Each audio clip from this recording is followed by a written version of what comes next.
de santos de alcoba. Pintor sin tierra en el pecho, que cuando pintas tus santos no te acuerdas de tu pueblo. Bienvenidos a La Hora Clave. Buenas noches, Max. Buenas noches, Manuel Felipe. Tú sabes que los pueblos tienen su libertador, su héroe, pero también tienen su gran poeta. Así es, y aquí lo tenemos. Andrés Eloy Blanco nace en Cumaná el 6 de agosto de 1896. Abogado, escritor, humorista, poeta y político, es una de las personalidades más sobresalientes del siglo XX venezolano. Pero con una característica poco común, toda la rica y productiva trayectoria de Andrés Eloy Blanco la construyó en un permanente y enriquecedor contacto con el pueblo. Por eso se le conoce como el poeta del pueblo venezolano. Y ello no quiere decir que su obra no tenga el nivel y la proyección de los grandes poetas clásicos, o que se hubiera dedicado simplemente a los versos fáciles para el aplauso del público. Todo lo contrario, la poesía de Andrés Eloy Blanco es valorada por la crítica más exigente desde sus primeras creaciones. En 1913 ya pertenecía al Círculo de Bellas Artes y en 1918 recibe su primer galardón por el poema pastoral Canto a la espiga y al arado. Al mismo tiempo escribía obras para el teatro y en 1923 obtiene el primer premio internacional con su poema Canto a España, y un año después es nombrado miembro de la Real Academia Sevillana de Buenas Letras. Pero sensible a su tiempo, egresado como abogado de la Universidad Central, se incorpora a las luchas contra la dictadura gomecista, que lo conducen muy temprano a las cárceles y la tortura. Allá asume un compromiso con la democracia que mantendrá inalterable hasta su muerte, entonces exiliado en México el 21 de mayo de 1955. A Andrés Eloy Blanco le correspondió asumir, sin abandonar su intenso ejercicio literario, los más importantes cargos públicos en la etapa post-gomecista, mientras mantenía un intenso ejercicio periodístico. Como brillante parlamentario, preside la Asamblea Constituyente en 1946, que aprueba la Constitución considerada como el acta de nacimiento de la democracia, y su oratoria, que combina el humor con la sabiduría, entusiasma a los venezolanos a través de las transmisiones radiales de las sesiones legislativas. En la presidencia de la República, su amigo Rómulo Gallegos se desempeña como ministro de Relaciones Exteriores, elevando la calidad de la diplomacia venezolana, pero siempre consustanciado con la poesía y el más fino humor. La verdad que para hablar del Andrés Eloy Blanco se requiere un poco de ejercicio de carácter memorístico, porque cuando uno menciona el nombre de él siempre, lo que la gente recuerda es que era un poeta popular. Pero en realidad Andrés Eloy Blanco, que suele asociarse a la generación poética del año 18, fue un poeta y un escritor integral que no solamente practicó la poesía de carácter popular, sino que también hizo un tipo de poesía vanguardista, lo cual quedó muy bien retratado en su poemario Baedeker 2000 y sobre todo en los poemas de corte vanguardista.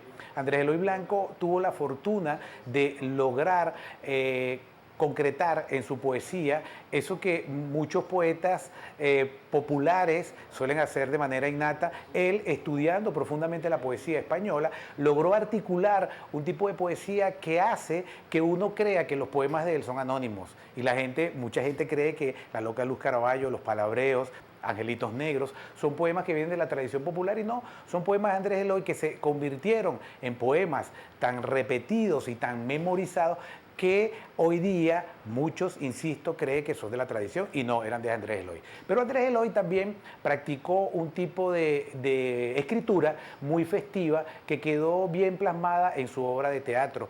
Andrés Eloy incluso intentó publicar algunas obras de teatro y montarlas, pero lamentablemente la muerte lo sorprende trágicamente en 1955 y no puede concretar ese filón dramatúrgico. Sin embargo, dejó algunas piezas jocosas, dramáticas, que todavía se siguen montando en los liceos, en las universidades, e incluso sirven para estudiar un poco la idiosincrasia del venezolano. Pero hay que decir también que Andrés Eloy, aparte de su dimensión poética y dramatúrgica, también escribió cuentos. Al menos hay dos cuentos que se recuerdan mucho de él, La Gloria de Mamporal y La Aeroplana Clueca. Cuento, por cierto, La Aeroplana Clueca, publicado en el año 35, que tiene elementos también de la vanguardia, porque, insisto, se pensaba que Andrés Eloy era un escritor básicamente clásico y popular, y no, resulta que era un hombre que leía profundamente y entendía el modo de hacer la poesía, la narrativa y el teatro de su época. A la caída de Gallegos, como militante de Acción Democrática y ex canciller, toma el camino del exilio en Cuba y luego en México, donde su palabra es voz de aliento para los luchadores contra la dictadura. En Ciudad de México fallece como consecuencia de un accidente automovilístico el 21 de mayo de 1955. Sobre el tema conversaremos con uno de sus hijos, con Luis Felipe Blanco, que vendrá a visitarnos aquí al estudio. Recordamos a todos los televidentes que pueden hacer sus comentarios en nuestra cuenta de Twitter, @lahoraclave, piso GB, y también a través del canal de Globovisión en YouTube y Dailymotion podrá tener información más detallada de nuestra programación. Recibimos aquí en el estudio la gratísima visita de Luis Felipe Blanco. Luis Felipe es hijo de Andrés Eloy Blanco, aparte de ser médico y ser profesor universitario, pues es hijo de ese gran poeta venezolano Andrés Eloy Blanco. Pero estábamos nosotros conversando de que siempre conocemos, o todo el mundo, no hay quien no conozca al poeta del pueblo, al hombre de letras. Ahora, nosotros queremos profundizar un poco más en esa otra faceta de Andrés Eloy Blanco, que es su militancia, entrega y figuración política en este país. ¿Cuándo comienza eso? Él comienza su militancia, no política, pero sí con la libertad y la justicia, como él mismo lo cuenta en Poda, en el prólogo de Poda, cuando vio la ejecución de unos rebeldes en 1923 en España. Sí. Cuando él dice: yo fui un poeta de juegos florales, porque escribió un poema dedicado al rey de España y ganó el premio que lo hizo célebre. Pero yo no es lo que quería hacer. Por eso se llama Poda, su poemario, cuando se corta de flores y se dedica a una cosa más centrada en lo social. Fue a ver la ejecución de unos bandoleros con el garrote vil, y ese día recibí el costalazo que me echó en el castillo de Puerto Cabello. Sí. Que prácticamente ahí comienza el viraje entre el poeta de juegos florales, ese que ganaba, era celebrado y recitaba en cuanta fiesta popular o social había. Hace un giro. El poeta mimado que recitaba en el Club Paraíso y sí, era célebre y lo perseguían las muchachas, y de repente encuentra que la poesía tiene otra virtud, que es encontrarse con el pueblo. De hecho, me asombró este 6 de agosto cuando cumplió 120 años. Él tiene 120 años de nacido, sí, 60 de muerto. Y el calor, el afecto con que se ha incrustado en el pueblo venezolano sigue intacto. Y latinoamericano. Exacto. Que ese día una amiga me pasa en el teléfono: mira, la tendencia de hoy, 6.000 Twitter de Andrés Eloy Blanco, un señor que se murió hace 60 años. Así y que nadie lo conoció en vivo. Yo creo que ese es un gran tributo. Esa obra de él corre por la sangre de sí, este país. Definitivamente se identificó, como decía Miguel Otero, con los sueños, con los triunfos y con los llantos del pueblo venezolano. Ahora, ¿qué impresión le haría a él esa ejecución? ¿Qué impresión tan grande? Que él cambia, dice que eso lo lleva al castillo de Puerto Cabello porque eso lo mete en política, lo mete en el tema social. ¿No? Ese mismo día, dice, el día siguiente recibió un castigo, no sabemos de qué tipo, o un regaño del gobierno de Primo de Rivera, que era el presidente en esa época. Y eso lo hizo cambiar. De hecho, cuando viene de regreso en el barco, regresa como un Miss Universo a Cuba, y en Cuba no lo dejan salir sus amigos intelectuales con los cuales estableció una amistad de años, y se empieza a reunir con gente que terminó siendo socialista. Y cuenta una anécdota muy simpática, que le están dando un homenaje en un hotel. Entonces, los amigos revolucionarios, exilados algunos de Venezuela, están sentados de este lado. Y como el gobierno de Venezuela no se puede quedar afuera, entonces están sentados los representantes diplomáticos de Venezuela aquí. Entonces hablaban conmigo estos, pero entre sí no se hablaban. O sea, que era como el único vaso comunicante ahí, ¿no? Sí. Mira, Luis Felipe, y él después cuando llega a Venezuela, es decir, la parte, ¿cómo vive él la parte de la dictadura? En el 24, cuando regresa. Sí. Entre el 24 y el 26 hay como un blackout. Sí. O sea, hay poemas todavía... Una especie de negro. Ajá. Poemitas, cantidades, sobre todo no publicados, poemas a fulanita de tal, una novia que tenía en Ciudad Bolívar, poemas a la reina del carnaval de San Cristóbal, cosas como eso. Y poemas galantes. Pero establece contacto con estudiantes. Él no era de la generación del 28, él era mayor. Y sin embargo, empieza a reunirse con ellos y empieza a publicar El Imparcial. El periodiquito ese, escrito a máquina, con una copia en papel carbón, que cada persona que recibía copiaba a su vez y así se distribuía. Y que gracias a eso estuvo 5 años privado de libertad. Así que... Imagínate tú.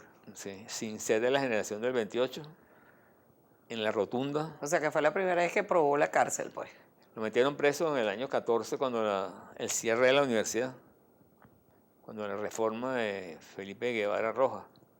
Los estudiantes protestaron y lo encerraron a él y unos cuantos estudiantes acalorados, lo metieron un día y lo soltaron. Pues, ¿no? ¿Y después cómo sigue esa dinámica política en donde él estaba envuelto? Se reúne a través de papelitos con gente del exterior, establece correspondencia con Vasconcelos, que además era desde antes, pues ya se había carteado con él, una de sus principales admiraciones. La raza cósmica ya él la tenía presente. Y le dice desde el castillo de Portocabello que si vamos a salir a lo mismo, mejor es quedarse aquí en la tranquila esperanza del cautiverio. Imagínate cómo lo llama. Y le manda una carta de Juan Bimba. Él fue el que nombró Juan Bimba al pueblo venezolano. Una carta de Juan Bimba al pueblo mexicano. Y definitivamente se entabla un vínculo que luego trascendería mucho más con el pueblo mexicano y con la Revolución Mexicana. Sí, sí. Y después, bueno, después que pasa toda esta etapa, durante conflictos más cercanos, como por ejemplo la dictadura de Pérez Jiménez, etcétera, ¿cómo es la...? Bueno, cuando sale del castillo de Portocabello, porque los intelectuales latinoamericanos firman, solicitan, imploran su libertad, porque ya estaba prácticamente esquelético y se iba a morir, tuvo bilarcia y tuvo, alguien no sé si se lo diagnosticó correctamente, tuberculosis. Entonces, hay una carta célebre que yo tengo que el general le escribe a mi abuela y le dice, considerando el sufrimiento que usted tiene, voy a tener que darle la libertad a su hijo, pero se va a tener que ir a Timotes. Entonces mi abuela se fue a Timotes a cuidarlo. Allá no dejaban que hablara con nadie. Tenía vigilancia estricta y alguien hablaba con él y tenían un centinela que comunicaba al gobernador y a Gómez quién hablaba con él. O sea, todo el que hablara con él era sospechoso. O sea, una persona que estuvo presa porque escribía un periodiquito. O sea, nunca tuvo un revólver en sus manos, ni un hacha. ¿No? Escribía un periodiquito. Pero sabemos cómo el despotismo lo que más teme es la libertad de expresión. Claro, así es. Luis Felipe, nos quedan apenas 2 minuticos, pero me gustaría utilizarlos preguntándote, ¿cómo piensas tú que él vivió esa faceta política? Es decir, ¿qué pensaba él de la política y de lo que hizo en política? Bueno, él decía, soy un poeta prestado a la política en aras de la responsabilidad del pensamiento. Esa es su definición. O sea, un poeta prestado a la política en aras... a nombre de la responsabilidad del pensamiento. Fíjate qué profundo y qué bello.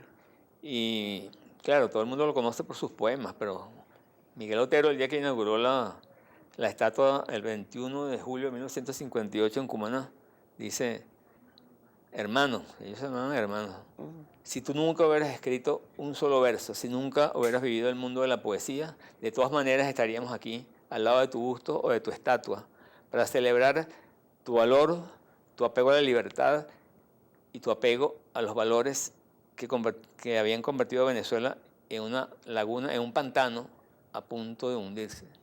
Bueno, como estamos nosotros aquí, alrededor del recuerdo de él, que como decíamos al principio, como tú bien anotabas, no se sale de la sangre que corre por las venas de los venezolanos. Pero todo el mundo sabe poesías, pero yo creo que debería haber también el conocimiento de su oratoria. La oratoria, a mí es lo que más me asombró de él siempre, desde niño, porque a mí me obligaban mis tías y personas ajenas a la familia que me aprendiera poesía. Un niño de 7 años, pánico que lo obliguen a algo. Claro. No te sabes nada, qué vergüenza. Pero sí oía los discursos, porque México tuvo un éxito como orador desde que hizo Claro. la oración a Bolívar cuando inauguró la estatua, que tal vez los mayores elogios que se le han hecho fueron después de ese discurso. Entonces lo reunían con los mayores intelectuales, una admiración, una amistad que tuvo con Alfonso Reyes muy grande. Y bueno, entonces empecé yo, el día que le dieron el único doctorado honoris causa que tuvo en su vida en la Universidad de Michoacán, que le acaba de hacer un homenaje en mayo en la Universidad de Michoacán y la legislatura de Michoacán. Yo estaba ahí y oí las ovaciones que le dieron cuando se refirió a las últimas palabras de Vasconcelos cuando estaba él Claro. en la cárcel. Y bueno, yo me quedé asombrado de cómo la gente admiraba cómo hablaba. Y cuando a donde llegaba estaba rodeado. Y eso no tendrá fin. Lamentablemente los programas tienen fin y nuestra conversación ya se acabó. Bueno. Yo estaría por mí conversando contigo horas de horas sobre esto, sobre tu padre y sobre estos temas. Así que te agradezco muchísimo que hayas venido.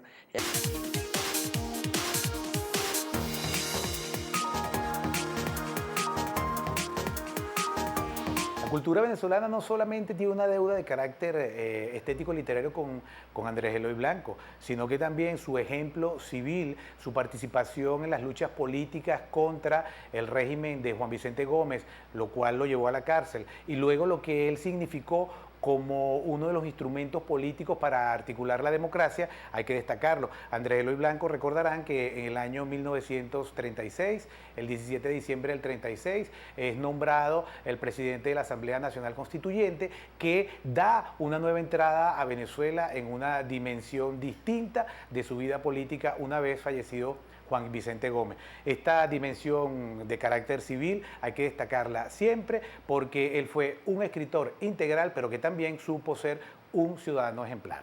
Asimismo, hay otra dimensión que me gustaría destacar de Andrés Eloy Blanco y es su dimensión como parlamentario que produjo una serie de discursos que todavía se siguen leyendo. Por los años 80, la Secretaría de la Presidencia de la República publicó los 10 tomos de las obras completas de Andrés Eloy Blanco, donde están recogidos esos discursos y usted lee esos discursos y se da cuenta no solo que hay una actitud política civil respecto de lo que Andrés Eloy estaba defendiendo en relación con el país, sino que la escritura de esos textos sirve para uno entender la capacidad ensayística que tenía el escritor. Esto nos indica efectivamente que Andrés Eloy Blanco era un hombre que logró aglutinar no solamente el carisma popular a través de la poesía que convirtió en un bien público, sino que al mismo tiempo era un escritor, vuelvo a repetirlo, integral, que debería ser otra vez visitado y reubicado en el contexto de la literatura venezolana y latinoamericana. Bueno, Manuel Felipe, presidente de la Constituyente, canciller de la República de lujo, es decir, ¿qué destacarías tú para terminar de esta parte de ejercicio público de Andrés? Varias de sus facetas de su vida, ¿no? Eso que decíamos, es una de las personalidades más sobresalientes de la Venezuela del siglo XX, en todos los órdenes. Ya hablábamos de su labor literaria, que, como decía Carlos Sandoval, el crítico invitado, tiene una particularidad, y es que fue capaz de escribir esos versos que el pueblo, la gente asumió como propio. El caso de Pintan de Angelitos Negros en los niños en las escuelas. Aquella cosa del canto a España cuando se despide el año, de las uvas del tiempo que van pasando. Todos los refranes de Andrés Eloy Blanco, sus galerones, todas sus obras de teatro que dejan elementos y personajes de la vida, sino que además fue un poeta de un gran valor, ya clásico, como un poeta de gran dimensión, reconocido no solo en Venezuela, sino reconocido, como decíamos, decía su hijo, que nos acompañó en el caso de España, sino que la poesía de Andrés Eloy en América Latina y particularmente en Cuba, en aquella Cuba exigente de los años 30, tuvo una gran acogida y él fue recibido y compartió con los intelectuales cubanos de la época. Y también en México.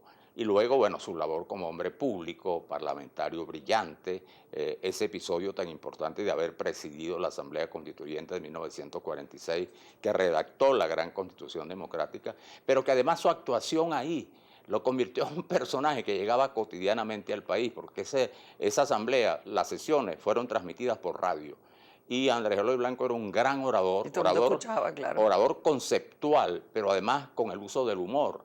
Entonces, muchas de sus ocurrencias, de sus chistes, de sus palabras, quedaron en la memoria de los venezolanos. Se le recuerda mucho, además, su compromiso con la democracia, eso de estar preso. Escribió desde la cárcel, desde las terribles cárceles de Gómez. Luego su actuación como canciller, y en México, primero pasó por Cuba, en Cuba fue colaborador de la revista Bohemia, después en México, donde fallece. Y por cierto, hay un dato importante, sus restos son traídos a Venezuela cuando él fallece, en plena dictadura de Pérez Jiménez. Y por supuesto, no se esperaba en aquel cuadro de represión que se produjera una manifestación popular como la que se produjo, y acompañaron sus restos hasta el Cementerio General del Sur. Y allí un joven estudiante, dirigente estudiantil de Acción Democrática, Eli Colombani, produjo un gran discurso que fue conmoción en aquel momento. Es decir, yo creo que la conclusión es que por todos los honores, Andrés Eloy Blanco hay que considerarlo como el gran poeta del pueblo venezolano. Esa es la clave. Esa es la clave. Buenas noches.